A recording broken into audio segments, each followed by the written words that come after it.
ദൈവത്തിൻ്റെ ഫുഡിൽ മായം ചേർത്തിട്ടുണ്ടോ എന്നാണ് ഇന്ന് നമ്മൾ ടെസ്റ്റ് ചെയ്യുന്നത്. ദൈവത്തിൻ്റെ ഫുഡ് എന്ന് വെച്ചാൽ കായത്തിനാണ് അങ്ങനെ പറയുന്നത്.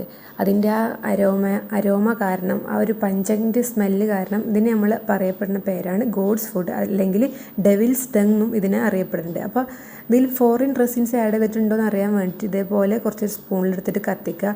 ആ മുകളിൽ കൊടുത്ത പോലെ നല്ല ക്യാംഫർ പോലെ കർപ്പൂരം പോലെ കത്തനുണ്ടെന്നുണ്ടെങ്കിൽ അത് പ്യുവറാണ്, അല്ലെങ്കിൽ അഡൾട്ടറേറ്റഡ് ആണെന്നാണ് അർത്ഥം. പിന്നെ ഇവിടെ സ്റ്റാർച്ചിൻ്റെ ടെസ്റ്റും കൂടി ഞാൻ ചെയ്യുന്നുണ്ട്. നമ്മൾ 1 ഗ്രാം സാമ്പിൾ എടുത്തിട്ട് അതിലേക്ക് നമ്മൾ എന്ത് ചെയ്യാണ്, അയഡിൻ സൊല്യൂഷൻ ഒഴിക്കുന്ന ടൈമിൽ ബ്ലൂ കളർ വന്നാൽ സ്റ്റാർച്ചിൻ്റെ പ്രസൻസ് കാണിക്കും. ഇവിടെ ഇപ്പോൾ സ്റ്റാർച്ചിൻ്റെ പ്രസൻസ് കാണിക്കണില്ല, പക്ഷേ ക്യാംഫർ പോലെ ഇത് കത്തിയിട്ടുണ്ടായിരുന്നില്ല. അപ്പോൾ ഇതിൽ ഫോറിൻ റെസിൻസ് ആഡ് ചെയ്തിട്ടുണ്ട് എന്നാണ് ഈ ഒരു ടെസ്റ്റിൽ നിന്ന് മനസ്സിലാവുന്നത്. അപ്പോൾ ഇവിടെ ദൈവത്തിൻ്റെ ഫുഡിൽ വരെ മായം കലർത്തിയിട്ടുണ്ട്.